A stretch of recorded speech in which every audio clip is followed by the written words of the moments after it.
ఇప్పుడు మీకు శివుడు ప్రత్యక్షమై మీరు తపస్సు చేసి బాబు నువ్వు కోరుకో దొంగ అవుతావా పోలీస్ అవుతావా అంటే మీరేమవుతారు? I definitely think police.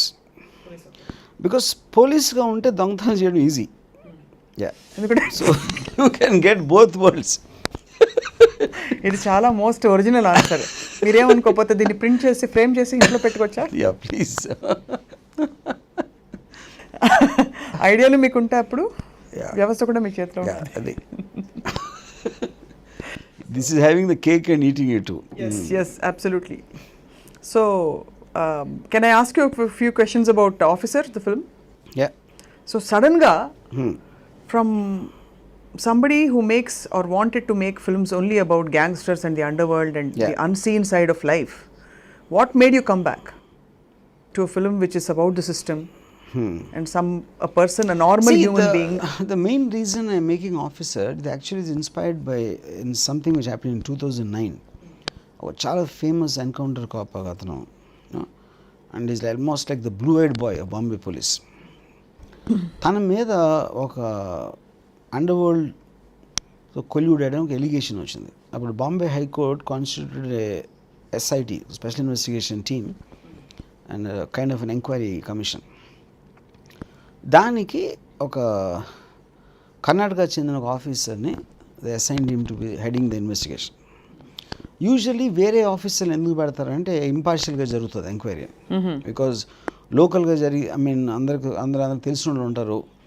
ఎందుకంటే బాంబే పోలీస్ అతను కాబట్టి పోలీసు అందరూ తెలిసిన వాళ్ళు ఉంటారు. వాళ్ళు ఏదో మ్యానిపులేట్ చేసి నిజాలు బయటికి రాకుండా చేస్తారనే ఉద్దేశంతో they will always get an out cider to head the committee. అప్పుడు ఆ అవుట్ సైడ్ ఆఫీసర్కి బాంబే ఆఫీసర్కి మధ్యన జరిగిన ఒక సీక్వెన్స్ ఆఫ్ ఈవెంట్స్ని ఐ స్టడీడ్ ఎ లాట్. దాని బేసిస్లో నేను ఆఫీసర్ స్టోరీ రాశాను.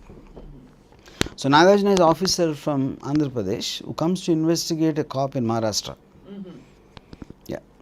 So that's how and working with... And the more than pursuing a criminal is actually pursuing a policeman inside the department. Okay. Yeah. And మీరు రియాలిటీకి దగ్గరగా సినిమాలు తీస్తూ ఉంటారు. చాలా వరకు మీ సెన్సిబిలిటీస్ అలా ఉంటాయి. మరి ఒక పోలీస్ ఆఫీసర్ని మీరు చిత్రీకరించినప్పుడు వ్యవస్థని కంప్లీట్గా బ్రేక్ చేసేసి ఒక క్రూరమైన లేకపోతే ఒక scariest police officer who takes law in to his own hands, అది ఎలా జస్టిఫై చేస్తారు? అంటే beyond even an encounter specialist. Justify అనేది పాయింట్ కాదు, స్టోరీ అంటారా? Justify, it is the need of the story. మీరు ఒక సిచ్యువేషన్లో ఒక మనిషిని పెట్టినప్పుడు he will succumb to it or rebel against it depending on the situation. So personally do you justify do you have an opinion about this at all? Oka law making or law abiding police officer breaking the law to justify his own cause or his own story or his own daughter or whatever. See, justify I don't know is the right word, but I would say I would empathize with the person.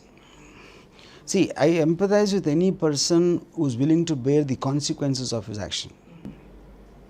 ఒక incident చెప్తాను అంటే ఇప్పుడు ఈ కాంటెక్స్ట్లో correct example అది. when you're saying do you respect that man or what do you think justify, of that man who's going beyond the law or behind the law. నాకు encounter కాపు దాన్ని నాకు చెప్పాడు ఒకసారి. we got a call from one senior police officer, the joint commissioner actually. నువ్వు పూణేకి వెళ్ళి JW Marriott హోటల్లో ఒక room mister Gupta పేరు మీద బుక్ చేయి. ఎయిర్పోర్ట్లో 2:30కి జెట్ ఎయిర్వేస్ ఫ్లైట్లో ఢిల్లీ నుంచి ఇద్దరు వస్తారు. వాళ్ళని రిసీవ్ చేసుకుని ఆ హోటల్లో తీసుకెళ్ళు. వాళ్ళు ఏం చెప్తే వచ్చేసి ఇదే కాన్వర్జేషన్ జరిగింది. సరే తను వెళ్ళాలని రిసీవ్ చేసుకున్నాడు. ఇద్దరు వచ్చారు. మిస్టర్ గుప్తా అని ప్లే కార్డ్ పెట్టుకున్నాడు. దగ్గరికి వస్తే తను వాళ్ళ పేరు వాళ్ళు చెప్పలేదు.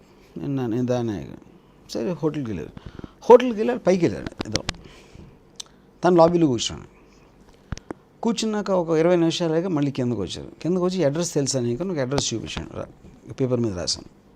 తెలుసాను. సరే అక్కడికి తీసుకెళ్ళాను. సరే అక్కడికి వెళ్ళారు. ఆ పర్టికులర్ హౌస్ ఏదైతే ఉందో ఒక చిన్న కాలనీ లాంటి చోట ఆ ఇంటికి కొంచెం ఎదరాపన్నాడు, కొంచెం డిస్టెన్స్లో, ఒక 100 feet డిస్టెన్స్లో. దానికేమో డ్రైవింగ్ సీట్లో ఉన్నాడు. వాళ్ళిద్దరు వెనకాల కూర్చున్నారు. ఒకడు దిగి వెనకాలకి వెళ్ళి ఫోన్లో ఎవరితో మాట్లాడండి. ఇది రేర్ వ్యూ మిర్రర్లో చూస్తున్నాడు దాన్ని. ఫోన్లో ఎవరితో మాట్లాడి లోపలికి మళ్ళీ వచ్చి లోపల బ్యాక్ సీట్లో కూర్చుని ఇప్పుడు ఆ ఇంట్లోంచి ఒకడు బాల్డ్ హెడ్ తోటి వైట్ షర్టు బ్లాక్ ప్యాంట్ తోటి ఒకడు వస్తాడు బయటికి. ఆ కార్ ఎక్కడానికి వస్తాడు. ఆయన చంపాను. సో దాన్ని కారు దిగి ఏదో ఇంటి అడ్రస్ చూస్తున్నాడు, అలా తిరుగుతున్నాడు. వచ్చాడు ఈ బాల్డ్ హెడ్ అతను వచ్చాడు. వచ్చే కారు వచ్చి ఆ ఫ్రంట్ డోర్ దిగుతూ ఉంటే వెనకాల నుంచి తలలో షూట్ చేశాడు. షూట్ చేసి ఈ వెంట్ బ్యాక్ ఈ గోన్ టు ద కార్. ఎయిర్పోర్ట్లో దింపమన్నారు వాళ్ళు. ఎయిర్పోర్ట్లో వాళ్ళని దింపేసి తను బాంబే వచ్చాడు. నేను అసలు నాకు ఇంటర్నల్ ఇంటర్వ్యూలు వేసి ఉంచాను. దాన్ని నాకు చెప్తా ఉంటాను. నాకు దానికి అన్నాడు, నేను నెక్స్ట్ డే పేపర్లో చూస్తే ఒక మవత్లాల్ అనే ఒక మనిషిని, ఒక బిజినెస్ మ్యాన్ని అజ్ఞాత వ్యక్తి ఎవరో చంపేశారు అని వచ్చింది పేపర్లో.